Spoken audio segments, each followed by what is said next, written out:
one more fine time.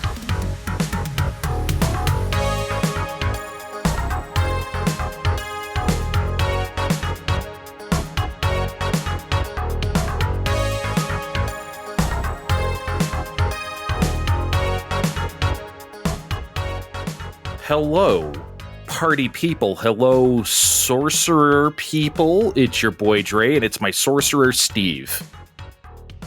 Abraca Sorcerer. I don't think that's how it goes. I don't think those are the words.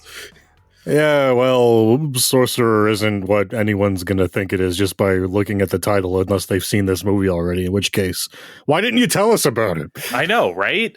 Well, I told myself about it a very long time ago because I've been wanting to watch this, Steve, for a very, very long time, like a decade almost. Like, I wish I don't know, maybe you just know, maybe this is a situation where you know me better than myself. I was just so attracted to this movie. Like, when I saw the poster, I don't know how I saw it. Maybe it's just on IMDb or something like that. I was just like, yo, I need to see that. Is this you taking credit for the episode? Yes, because look, you always love to assign blame for an episode. Can I take credit for once? Yes. I mean, the spoilers ahead. We liked the movie. Yeah, we did. Well, see, that's what I was going to say. Usually, we watch a movie over a weekend and then we record it like here, a few days later, like midweek. Steve, I don't think in our chats about this movie, we actually said, yes, I liked it. No, I did not like it. I think we were just like both, well, that was film. Indeed. We were definitely awestruck. Yeah. Okay, so why did you, since I'm taking all the credit right now, why did you go along with me? Credit me some more. Oh, it's always been on some kind of list of mine, but you're always badgering me with like short lists of movies. You seen this movie yet? Yes. You seen this movie yet? Yes. Have you seen this movie yet? Steve, you're not supposed to watch every movie ever made before you get pitched these things. Yeah, didn't you know you were going to do a podcast with me in the future? And then one day finally came when you finally found one. So I'm like, you know what, Andre? Let's finally do this thing. Let's finally make me happy. I'll finally go back in time and stop myself. Hey, let's not watch this one. Yeah. So I was just drawn to this. I'm not like a William Freidkin freak, if you will, but I think I might be now. Holy shit. A William Freidkin? Freakin', yes. I need to know what the William Freidkin, didn't he pass away as of this recording maybe like a year and a half ago? It feel like it was recent. Fairly recently, yeah. Yeah. Anyway, yeah, so I've always wanted to watch this movie. It looked interesting. I didn't know shit about it. All I saw was that image on the poster of the guy hanging on for dear life on what looked like a very rickety bridge, and this truck was chasing him, or I thought the truck was chasing him. We'll get into when we get into the movie that is not the case, but we'll get there. Yeah. So here's another reason why I wanted to watch this, and yes, it's music reasons. I knew the film was scored by the electronic group Tangerine Dream. For those who don't know who Tangerine Dream is, they're from Germany, and they might be, Steve, the first electronic music group ever. Like, they formed in 1967. So if there was an electronic synthesizer group before that, I don't know of it. Okay, for one, I have to take your word for it. And for two, of course there was going to be a musical component to this. We can't just watch a movie because it's a movie. We got to make this a music project too. Hey, come on. You audiophile. Yes. Hey, everyone at home, Andre's married to a subwoofer. There, now everyone knows. You're not supposed to tell everyone that. Now everyone knows. Jesus Christ. But yeah, I wanted to hear 70s synthesizer music at a time when we just didn't do that.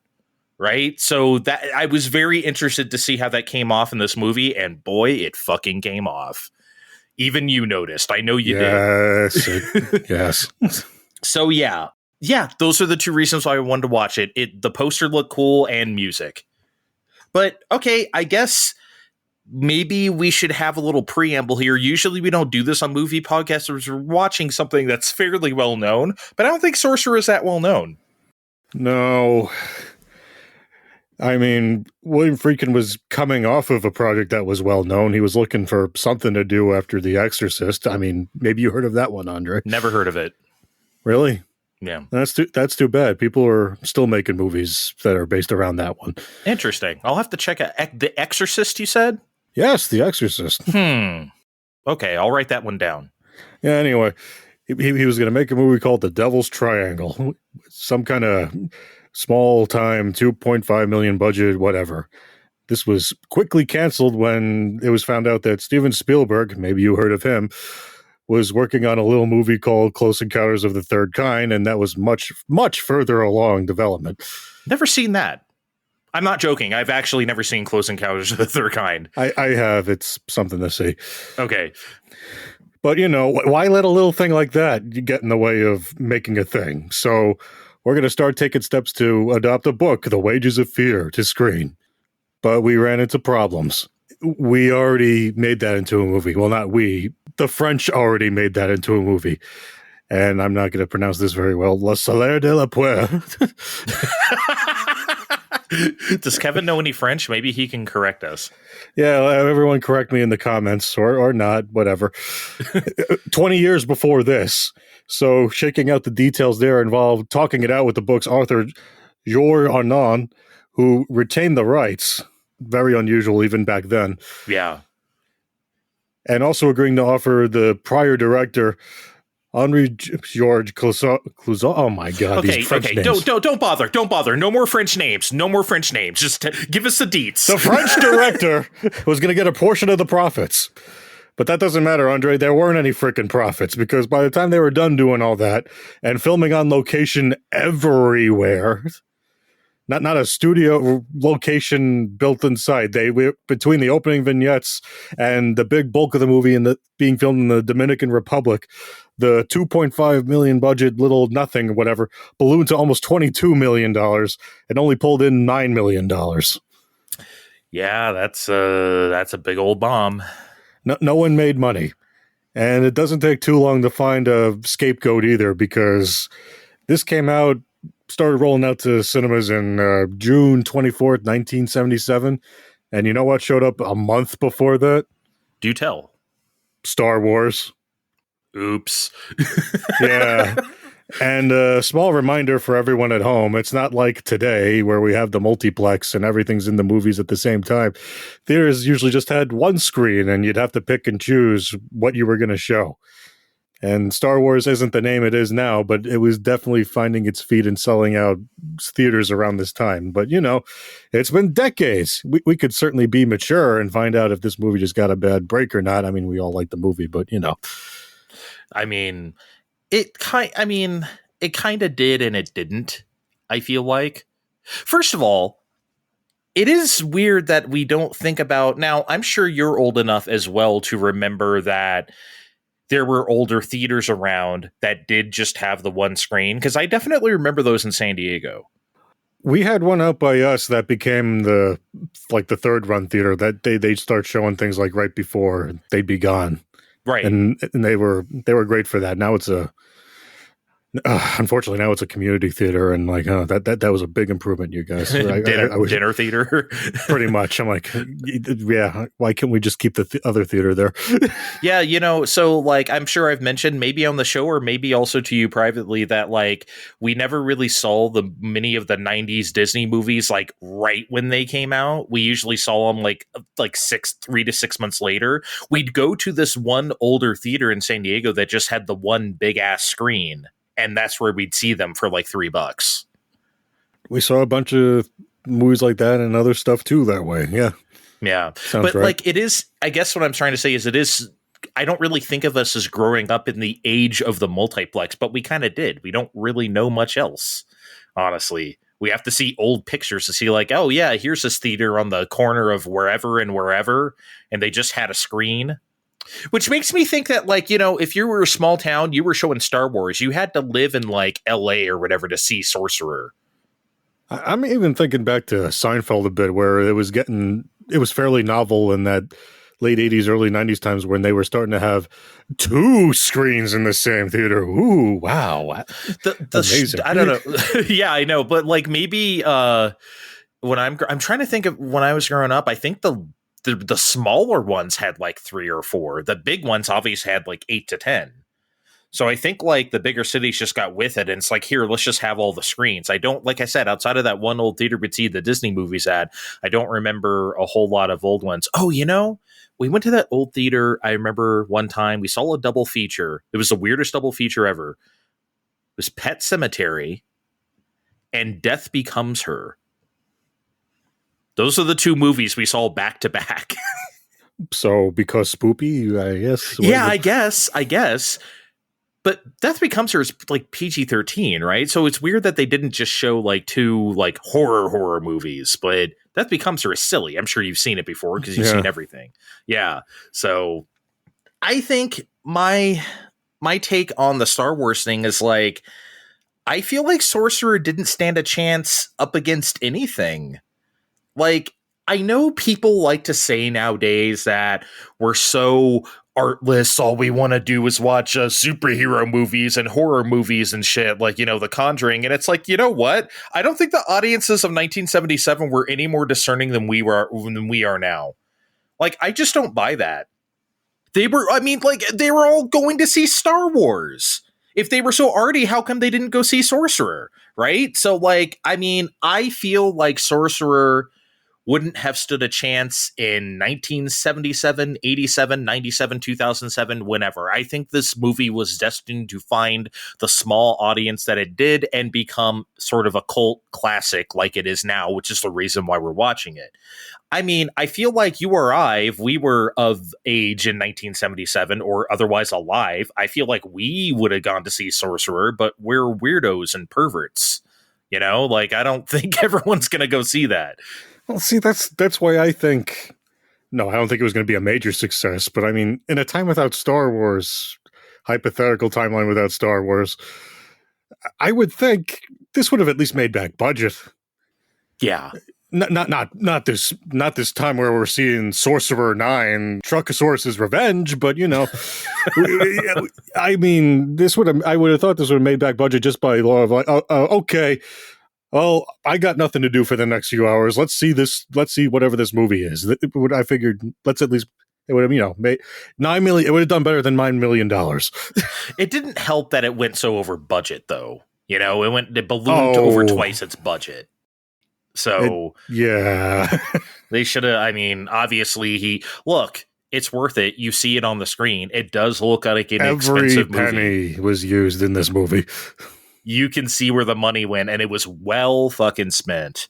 So before we get into the movie, did you have any expectations besides what we already said? Because like I said, I legitimately did not know what this movie was. I didn't even know what genre it was. So I just wanted cool shots of stuff because William Freidkin and cool music.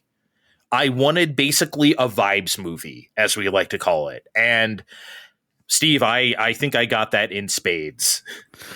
That's about right, too. Look at our track record. We don't have, the best track record when making our choices. I just wanted to watch something fun with my friend Andre. Fun, it was more film than fun, but, it was good. Yeah, watching garbage is fun with my friend Andre, but, it'd be nice to dig up a gem. I say we dug up a gem. I really did think that I would find something in 3,000 Years of Longing. I was expecting to like that movie. Oh, we found something in 3,000 Years of Longing. It wasn't something that we wanted, but we found it. we found my penchant for trying to fix every bad movie that we watch.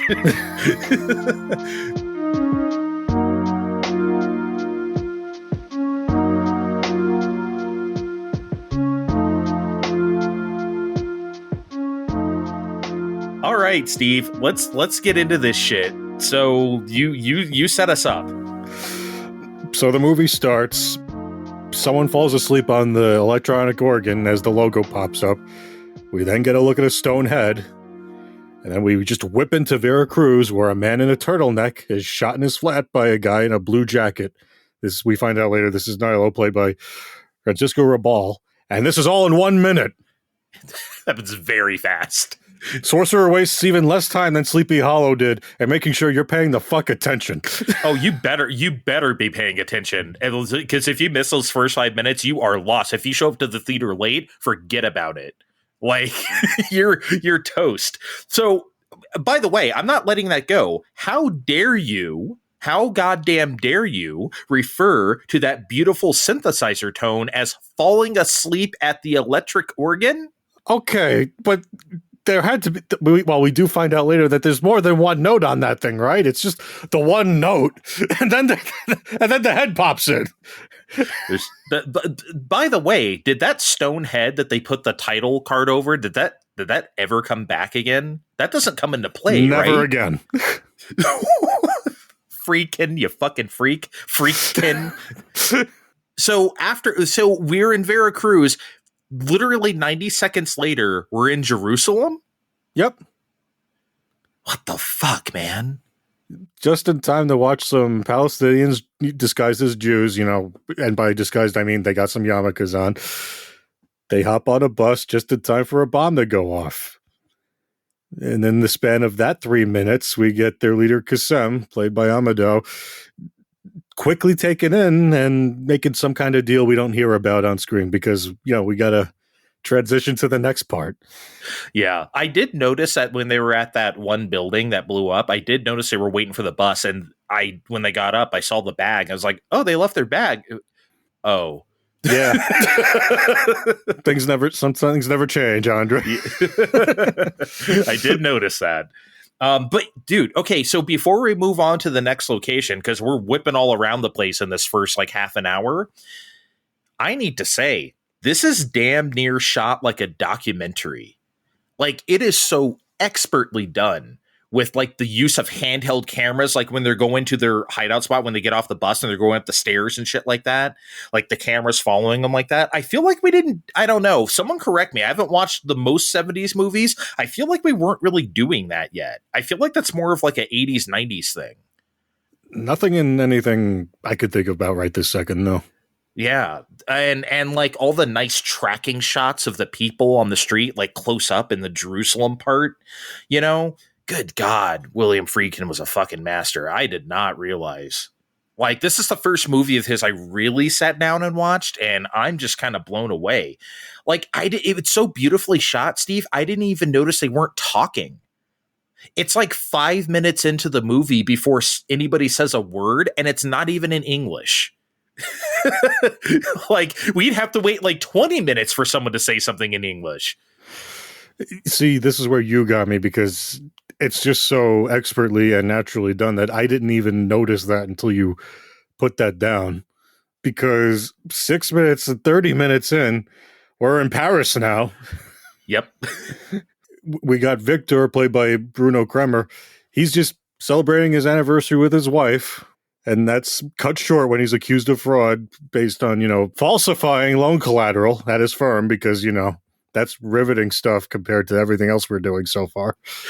Well, I love that the juxtaposition of the guys getting shot up in Jerusalem and shit. Rated PG, by the way. I'll get there later. Holy shit.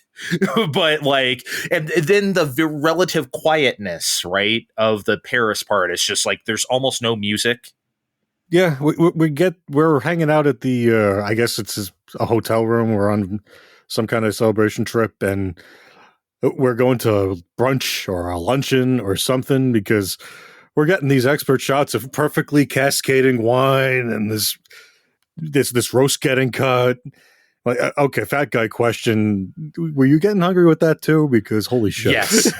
Yes, I was. Yes, How many takes was. did you think that took? Dude, they probably had a banquet. They probably shot that.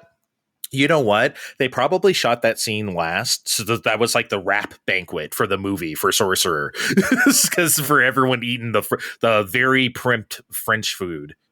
And it's interesting you say there was no music there. There was... That's what they saved the music for. They saved it for when they're at the place. It's the ambient. Oh, we're at the place, and then there's the band playing. Right. The violin trio playing. People waiting for you outside, and that's when they shoot up his fucking windshield. Well, they fucking homeboy of his where they're trying to avoid getting out of fraud of going to jail or whatever. He says, no, you need to tell your father this or that. And then like the guy walks off and pops himself in the back of his Porsche. That guy is dead. And they like, did William Freidkin get a Porsche on purpose? Like, I feel like he chose that car very purposefully. I mean, we are in France, so I guess that's what we do.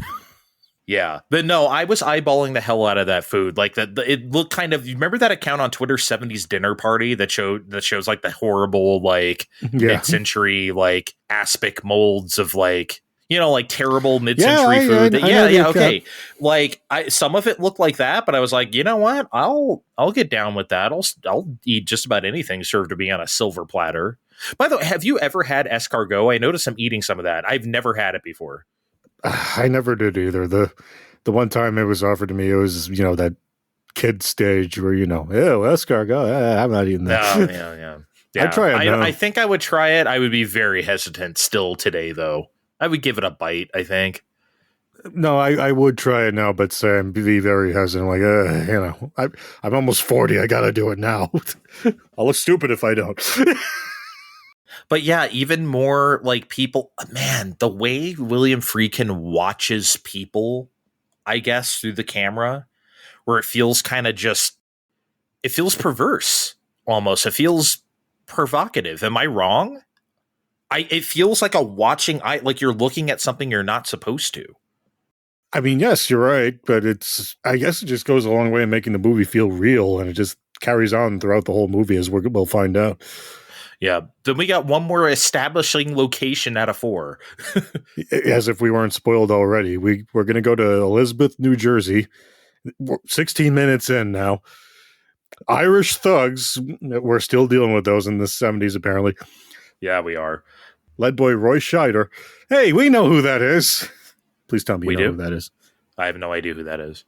Come on, Jaws. You didn't see Jaws? Oh, never seen Jaws. Oh my God. Okay, I know who that is. I'm sorry. Steve knows who that is. Don't at me.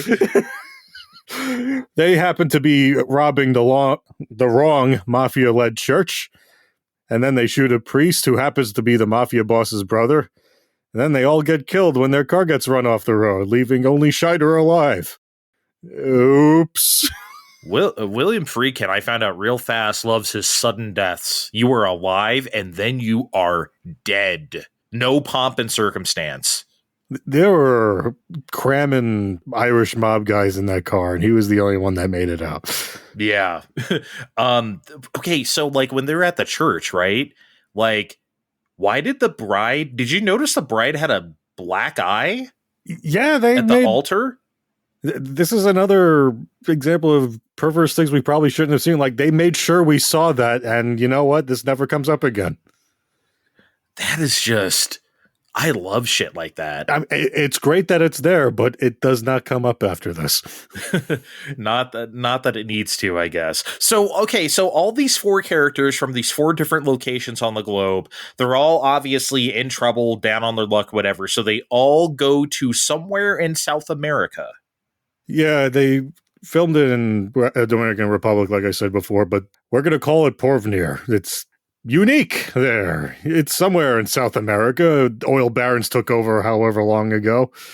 And, you know, the Nazi imagery of said oil barons is not subtle. You know, 70s, everybody. I mean, how much trouble are we? And you know, it's very impoverished. How much trouble are we going to get on iTunes for bringing up the naked baby? Oh, there was a naked baby. Yeah, he made sure to show that. Speaking of perverse shots, yeah, I should say, like the way he set the scene for South America was like perfect. Like you get these like little 3-second snapshots of like a bunch of things, like green mountains, shacks and stray dogs, a close-up of a rooster's face, like really close up, political posters that say United Towards the Future in Spanish. I looked it up. Yep. So then again, more Nazi-ish imagery going along with that. There's crabs milling through the mulch. Just crabs. Yeah. a woman is like pensively looking out the window, who actually becomes a character in this kind of. Believe it or not, I thought it was just going to be some lady, and then you said there's a naked kid walking through this muddy alleyway for some reason, and the street vendors carrying pigs. The gecko on the curtain, right? He's just showing all these things one by one, and like all of it sets up for our character from New Jersey. I think that's who they show first, right? Yes. Who got sent there, and then our Paris man and our Jerusalem man. Everyone is here. Look, I'm not out here trying to credit Freidkin for inventing the establishing shot or something like that, but it's just the way he did them, Steve. He just hung on the images the perfect amount of time. It's not just that. I think some of it is just, our experiences too. How good has anyone really been at doing an establishing shot in what we've watched as a team so far? Yeah, not very good at all. Not very good. So we were spoiled here. We were very spoiled, and he's just so good. I'm sorry for glazing this guy. I'm sorry I didn't watch your shit while you were alive, Freidkin, so you could hear Fine Time and hear us. So... What? You don't think he'd listen to Fine Time? Freidkin time? Yeah, Freidkin time. So anyway, I'm sorry. No, it's okay. The reason I was insisting on, keeping time this whole time was that this whole thing, we're only just past 30 minutes, and we've got everything just about that we need to know about our protagonists and how the heck we ended up here. Even if the rest of the movie is garbage, I got to give it credit for, doing the things that it's really supposed to do up to this point, unlike another movie where they might have already been there and they might have just handed you keys to the truck and said, fuck you, see you later. Basically, yeah. It's just been like, okay, here we go. Yeah, and by the way, a couple things. Thank you for doing the 30-minute check-in, because typically that's something I do on these shows where I'm like, okay, we're 30 minutes in and blah, blah, blah. I spill all my complaints or whatever's going on, right? So thank you for taking that away from me. And I agree with you. We are 30 minutes in, and like, we haven't really identified what the main plot is, really, or what he's trying to set up with all of this. And like most of the movies that we watch, this is not a complaint. I love this slow buildup to whatever we're about to do here. And another thing, this movie is 2 hours long. So, and like, movies were generally shorter back then. So for something to be 2 hours, they're really trying to show you something, right? Back then. And I feel like most movies today would also be 2 hours long, but then they wouldn't also show you the first half an hour, the four guys coming from the different places. I feel like what a modern movie would do is just start in South America and the guys get to meet each other and they have like some quick I'm from France and blah, blah, blah. Like that would kind of be it. Which that wouldn't necessarily be bad. But I love this approach a lot more. You really get to see that shit. And I think it's super important to the movie that we did. I mean, we still keep getting this stuff anyway, because in case you somehow weren't paying attention, or you were the dum-dum that showed up late to this movie, and if you were, shame on you. We just keep getting a bunch of scenes that illustrate, oh, gee, oh, whiz, these people are sure desperate for some cash, but are kind of fucked right at this moment. I mean, it'd be tedious to do what we normally do to go through each, but yeah, you got, when he's sitting at the bar and they just zoom in on Marilyn Monroe's ass on the poster and the Coke bottle in sequence for no real reason whatsoever. Yeah. Ass, Coke bottle. Maybe it's just like, this is America, baby, but you're not there anymore. That's kind of what I got from that. And he's like, and then Roy shooting the breeze with the French guy. I heard this place has an icy climate. Yes. So what did you think? It was exactly what I expected. just the cheese of all of this is like... Yeah. You know what part I liked? I love the part when the cops came looking for Schneider. They suspect him of having a fake passport, because on his passport it says Juan Dominguez, and he looks nothing like a Juan Dominguez, obviously. and the guys are like, because Snyder's like, oh, what? No, this is my password. Or what? You don't believe me? Why don't you believe me? And the cops are like, because you don't even speak Spanish. And you're a filthy gringo asshole. LOL. We do not make movies like this in the year of our Lord 2025. We could. We just don't, but we could. Yeah, it's funny, though. With as many various languages that are going on at any given point in this movie, at some point, it starts to feel like a Tekken cutscene. Because like Tekken cutscenes, everyone speaks their respective language and everyone magically understands each other. Well, the language of the fight is, universal, isn't it? Or some shit like that. Just like just like the language of getting screwed over by oil barons is universal. Oh, yeah. Everyone's been screwed over by an oil baron. Especially when you're spending the night at the police station while they're grabbing Cokes from their mini fridge. Only I'm doing that at night. Oh, okay. But it's just builds up to the next day because, remember, we just spent the night before. We're at the police station in this rundown village getting hassled by the local polizia. One of the oil rigs he's working on fucking explodes. Maybe it's terrorists that they're all just guessing. That doesn't matter. Never really comes up again. But just tonal whiplash from, the bullshitting just seconds ago. It's almost an entirely different movie. We're getting rioting crowds in the streets. They're like trying to appease them, passing charred bodies back to the crowds. It's like, man, none of this is relevant to our times right now, is it, Andre? Not at all. Does not ring a bell at all. I mean, of course it is. Yeah, it's crazy. And I really want to talk about this because this was insane. Okay, so first of all, love the masterful, pulling out overhead shot of the drill and the drill workers operating it and shit, before it explodes. That was just a great shot, first of all. And then it does explode and some really beautiful explosions. Man, he's good at filming those, I tell you what. We have one take for this. Don't fuck it up. Yeah, and he didn't. And yeah, so And so it explodes. There's some really grisly charred bodies and people just crawling around on fire. Rated PG, everybody.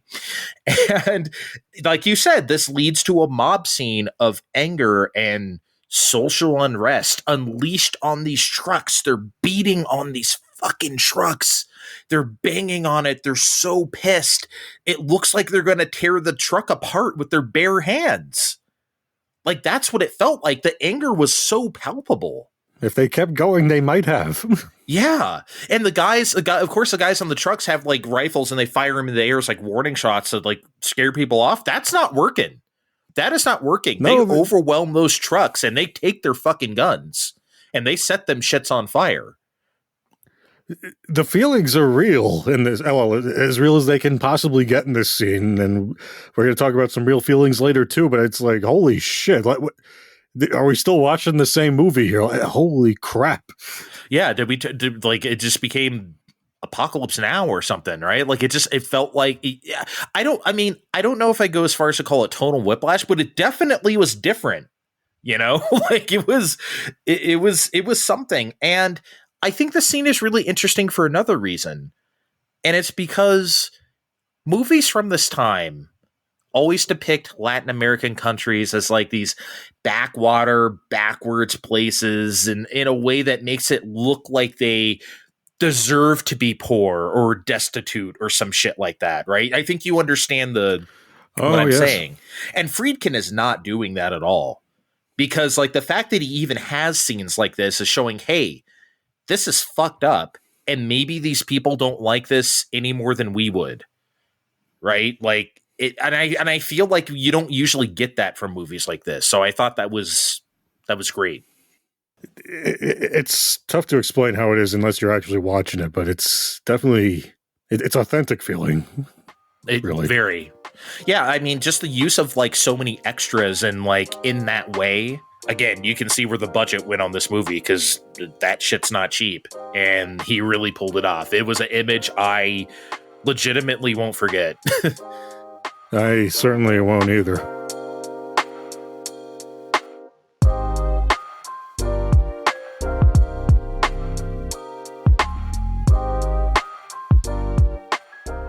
So, Andre, there's really only one way to, extinguish this particular fire, because oil and how that goes.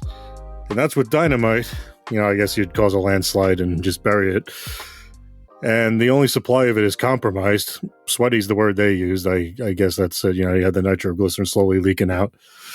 Man, if only there was some sort of suicide squad that would drive this dynamite for 8,000 pesos apiece.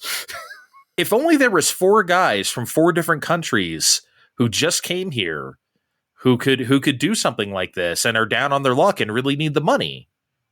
Really, really need the money. As I say that now, it is kind of fucking convenient that he set it up that way. I mean, look, I'll forgive it because it's a really good movie, but that is convenient as fuck. I mean, really was. For being They're real. blaring it out on the company PA system or whatever. And it's like, holy shit, come on. Yeah. Oh, so like that. So when he was doing that on the bullhorn, going around on the truck saying, "Is there any people who want to blah blah blah?" So I rented Sorcerer on Prime Video. That's how I watched it.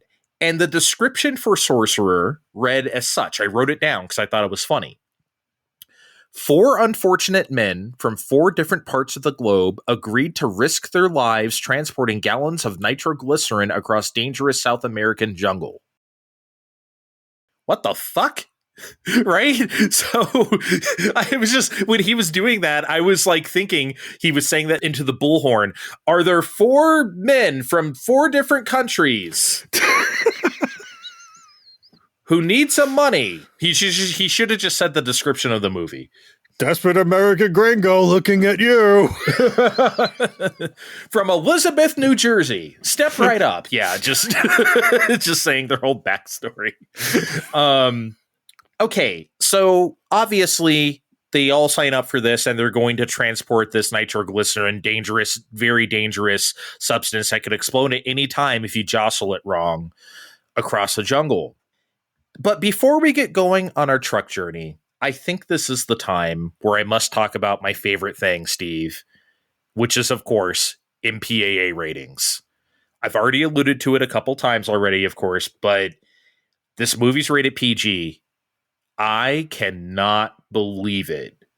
It has such a foreboding tone this whole time. There's nothing lighthearted about this movie, and the violence is fairly visceral. Like I said earlier, homeboy in the Paris scene commits suicide in his Porsche, and they show his bloody neck and the blood-soaked gun that he did it with, and like the blown out back window with blood on it. And then the New Jersey scenes, like when they're in the back, when the wedding's going on, those mob guys, they say fuck. He literally comes in there and says, fuck you and the horse you rode in on. And they're saying son of a bitch and shit. And it's just like, I cannot believe this is rated PG. Even for 1977. We kind of talked about this with Willow. Willow's from 1988, and that's rated PG. Today, that would definitely get a PG-13. Steve, I think Sorcerer today would get an R. No question. Even without the fucks, this is an easy R. But we had R back then. Like, what? How did this get a PG? Times were tougher back then. we were dealing with an oil crisis, I mean, that makes it a semi-educational film, PG. Apparently, man, that shocked me. I never have heard another PG movie besides Beetlejuice that said fuck until now. I still don't know how Beetlejuice got away with it, but I mean, I'm sure there's a bunch out there that, would retroactively be rated R today too, because of the way the ratings are, but I'm not thinking of them right now. Just crazy. And look, yeah, PG-13 did not exist in 1977, but like I said, I think we can just skip right past that. No, I think this is rated R for sure. If you kept the rest of this movie intact but removed all the fucks, this would still be rated R. For sure. There's just so much, there's a lot of blood. And just the way they shot up the the guys in Jerusalem too, when they were looking for our hero here, hero, I say, as if this movie has any, like, I just like, oh, we're doing this in a PG. Okay. You know, one movie that we've had on our docket and we have not watched yet, because I still want to watch this, is King Kong 1976. Right. That's rated PG, and I heard that movie's kind of out there from people who have seen it. So, 1977. I'm like, 2005 was PG-13. I'm like, no, yeah, 2005 was PG-13. Yeah, 76 was PG. So we'll see. Well, you might have yet another ratings discussion when we get there. Point is, I just think it's crazy that in history, Steve, Sorcerer has the same rating as like fucking Minions. You know, like that's crazy to me. Maybe we should use the G rating again, but whatever. I'm not going to go into that discussion. G rating? Yeah, remember that? What was that for again? Who can? I don't know. Have we seen that since like the fucking Lion King or something? I mean, do we still do that? Hercules? Sometimes, maybe. Anyway, sorry. Thank you for indulging yet another ratings discussion diversion from me. Go on. We're driving the trucks now. Well, they do a whole truck montage repair thing too, because Nilo at first doesn't even join the group at first. He kills one of the other guys that volunteers and then sneaks himself in there. So he's really not a hero in all this. Nope. That was weird. And Kassem almost tries to kill him for doing that, but you know they really need a fourth guy. So so on top of that, there's more tension. So a whole bunch of montages with, you know, interspersed by blaze scenes in the background because, you know, there's a fire going on, you guys, and there's a fire in their hearts too. I don't know. It's just a lot of good shots. It's so great. Dude, the way, oh my God. A lot of great shots. How did Freidkin make fixing up trucks look like the coolest shit in the world? With the music and everything, I swear to God, I like this movie so much more when nobody is talking and he's just showing shit to us. God, that one, remember the shot of the backlit truck? It's turning on its lights one by one to like the tune of the synthesizer bleeps. It's just like bing, bing, bing, bing. And it's like, oh my God, yes. Inject it directly into my veins. I love that shit. You did, didn't you, you sick fuck? I am, you do not tell me for a second you were watching that scene and being like, oh, Andre is masturbating right now. You probably paused to stop and masturbate to that. I rewound it 3 or 4 times to watch that part again. We only had 48 hours on our Amazon rental to watch this movie, Andre. I know. I should have watched it a couple times more at work again on the iPad, right? Besides that, though, I love, like, again, the handheld camera work while they're inside the truck, like from the passenger seat view, right? Because it's kind of lurching around these, like, mountain roads and shit, and you really get that feel because it's handheld. I thought that was a great touch as well.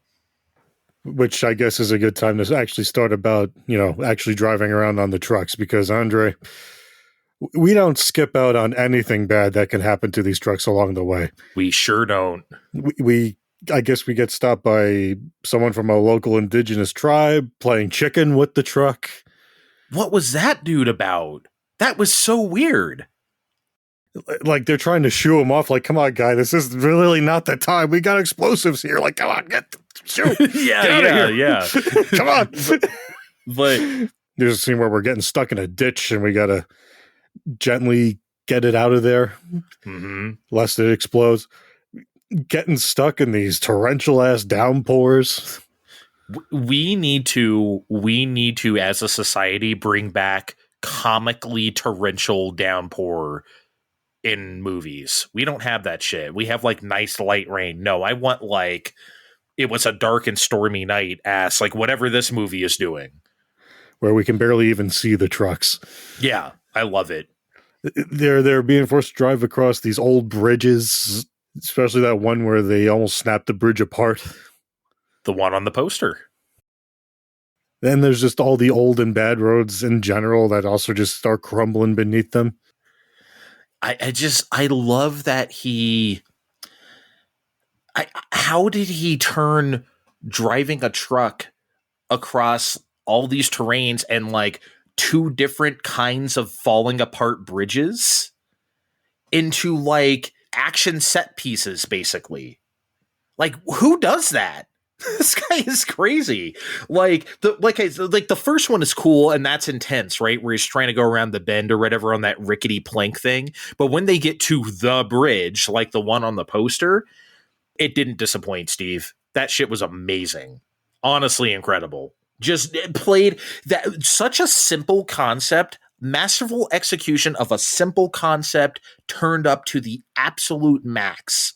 Played for tension and drama and just excellence. God, the way that fallen tree came out of nowhere and like hit the truck and that synthesizer goes almost like a horror movie. Don't tell me he didn't get that from Exorcist, right? Like he absolutely did. Oh, he absolutely did. Yeah, like it felt like it was almost supernatural because it was such a weird synthesizer sound. It's like that was like the forest itself did that to them. I mean, that wasn't just all of that. I guess it's kind of cheesy to say. The tension between the drivers themselves was also just instrumental in making all this work. I mean, it's almost dumb to say, but we're watching all this other stuff happen, but then you're just each pair really want to lunge at each other, but they're barely talking this whole time. And you're sitting at the edge of your seat trying to figure out who's going to blow first, them or the dynamite. And we're just snapping back and forth between these scenes here where they're similar but different scenes where all these things happen to them one after the other. Sometimes things are literally tying them up, and you don't know whether this time's the one time that, okay, Frenchie's going to punch him in the throat this time. Yeah. You really feel like that can happen at any time.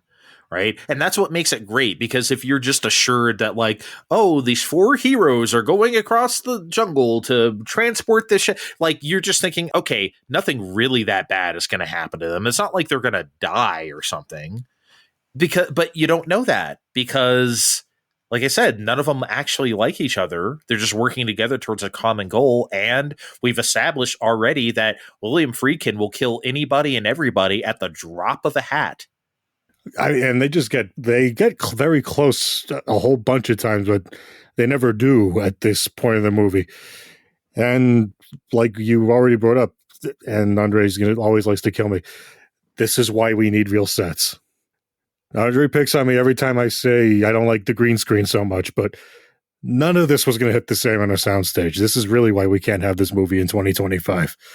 You're not using real dialogue for most of this movie, and especially this part of the movie. It is all scenes and all action telling this story. No one's trying this now. You really think we're going to do this now with what Hollywood is right this second? Yeah. I mean, maybe not exactly like this. I don't think people have completely abandoned real sets. I don't think we're making every single movie inside a LA soundstage in Burbank in front of a screen. Like, I don't think that's true.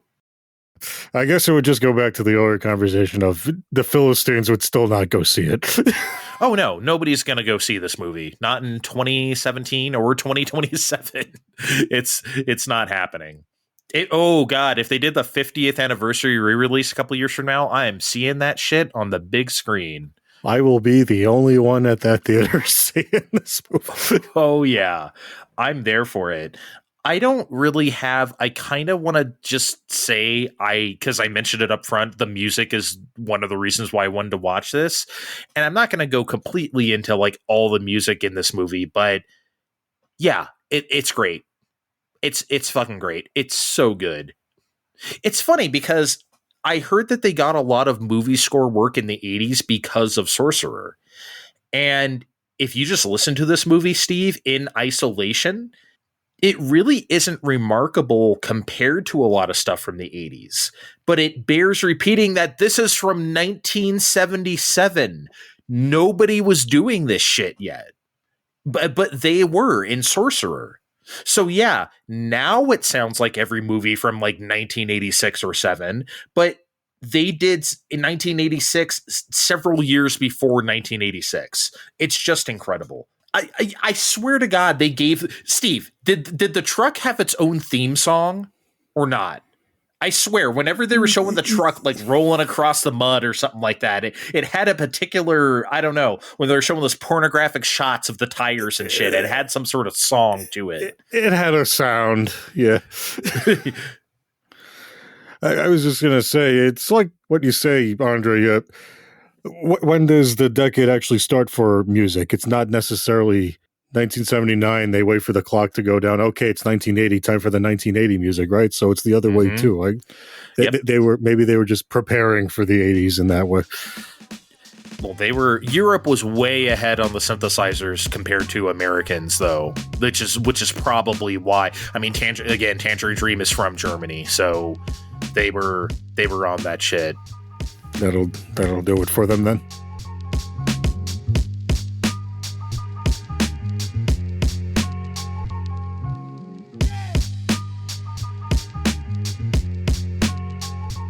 But yeah, then so like they get across the bridges finally.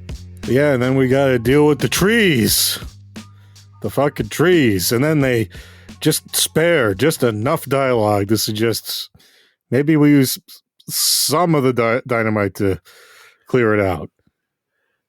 I mean, and what happens there is just they get there. Yeah, they get there eventually, but like.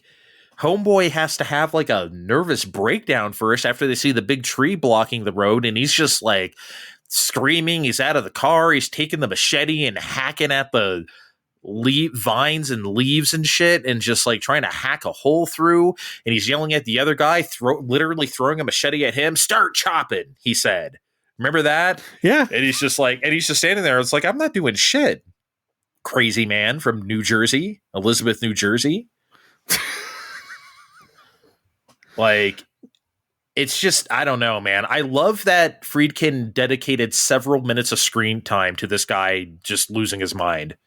I mean, it's weird to talk about realism in a movie where we're, ducking the law and the facts of life and trying to make some money moving dynamite, but there's a real sense of desperation conveyed here that's tough to describe unless you're watching it.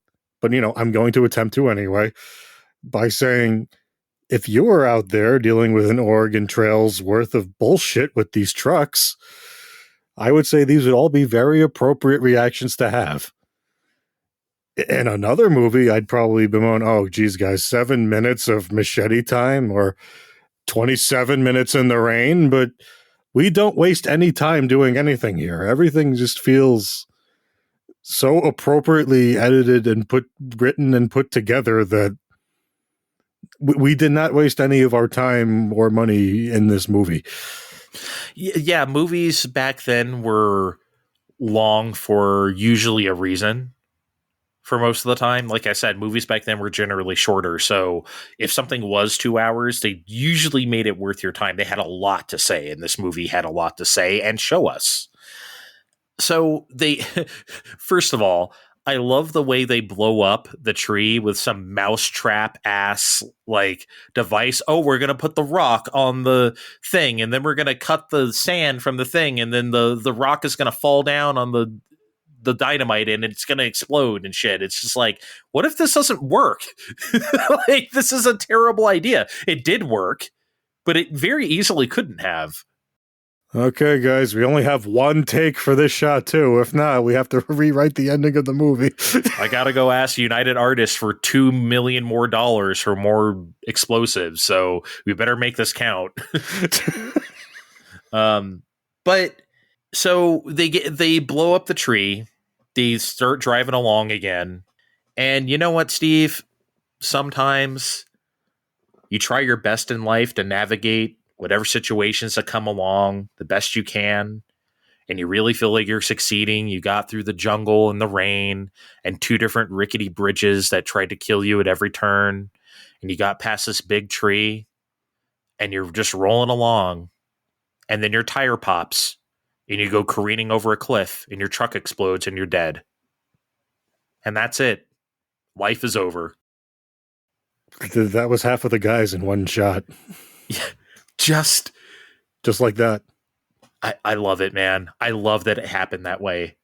It's perfect. To be honest, I was hoping for something like that because that's Sorcerer. The unrelenting, foreboding nature of this movie. I feel like it demanded something like that.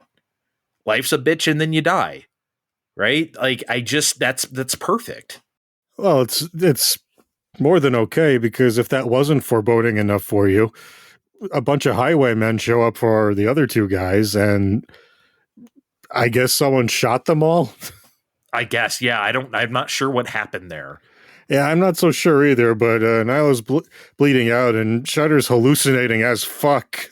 Dude, that was crazy when when they're going through the mountain area and like it's superimposing. It's like the close up of his face and then the mountain zooming in to his mind, and he's thinking about everything. They are not having a good time, Andre. Dude, that was crazy. And then the synthesizers are droning along.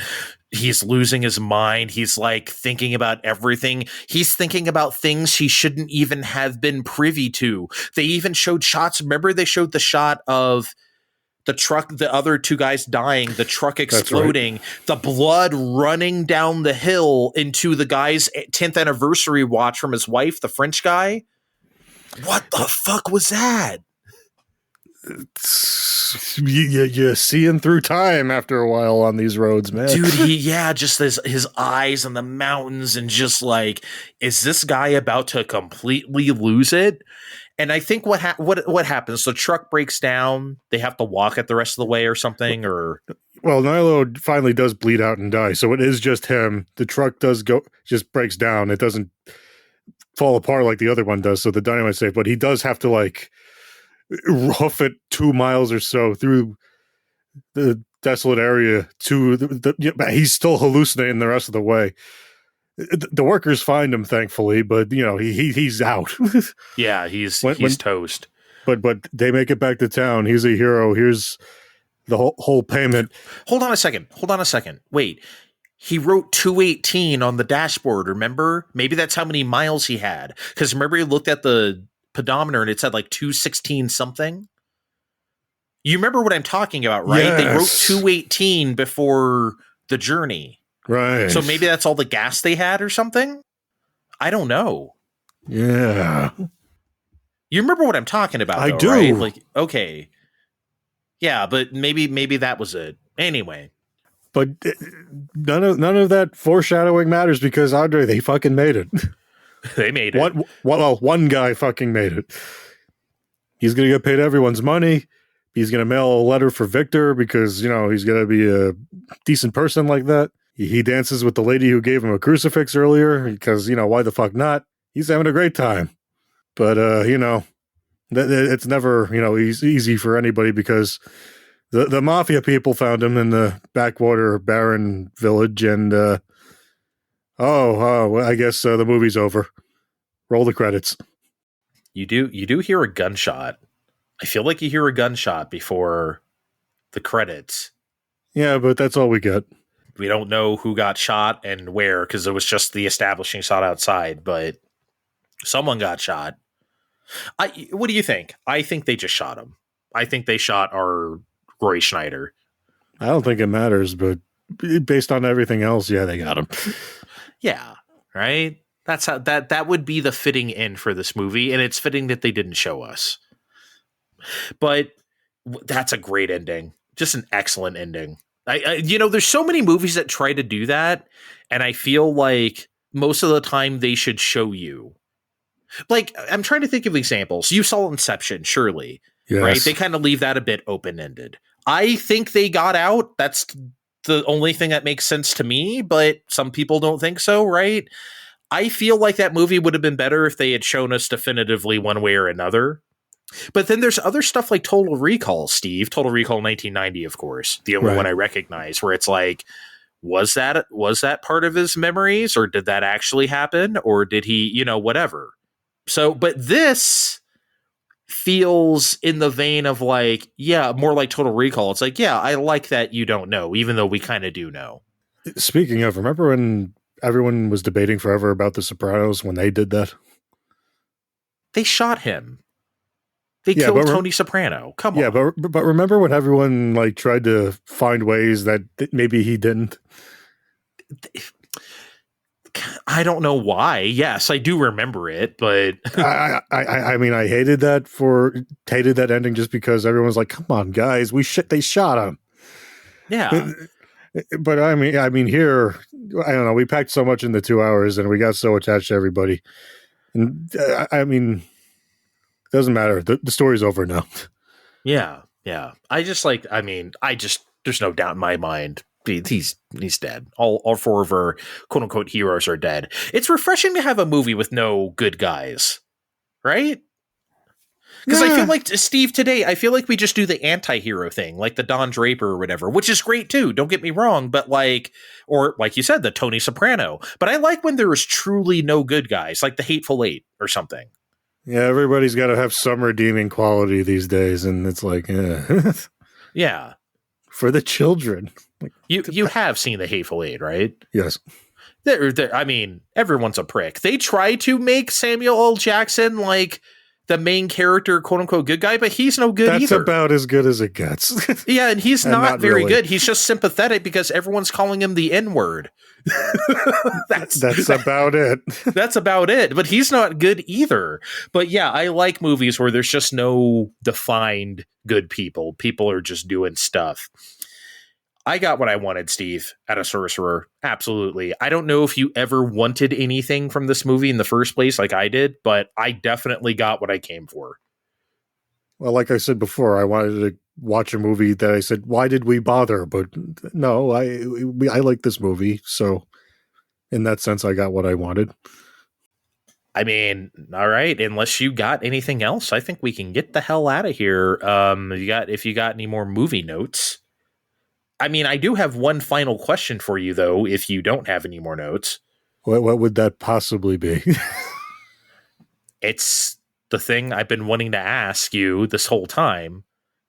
Why the hell is this movie called Sorcerer? There is no sorcery happening. This is not a supernatural movie. It is called Sorcerer. There are no sorcerers to be found. I have an answer, but you're not going to like it. Okay. It's because one of the trucks is called the Sorcerer. And that's some bullshit because I must have been in a scene where we blink or we miss it because I did not see that shit at all. And then later on in an interview, when someone else asked him why that was the case, like, oh, it's because they're being bound together by fate like a sorcerer would, like pulling the strings. I'm like, come on, guys, couldn't we just call it the Turn of Fate or whatever, like the book or something? Like, I guess the Wages of Fear. Wages of Fear. I don't think that would have done any better at the box office, but no, but neither was a Sorcerer movie where we're driving trucks. You're right. I shouldn't have asked. I regret. I did not like your answer. I regret asking. Because I did take a minute to look this up because I'm like, okay, but why Sorcerer? All right. I want to forget that you told me the answer to that, and I want to forget that I asked. Let's get out of here, okay? We'll see you next time. Thanks for joining us for this movie pod. We'll definitely be back with more in the future, if you so please, and sometimes if you don't so please. So check the description of this podcast to find our names on social media, and we'll see you next time. Bye.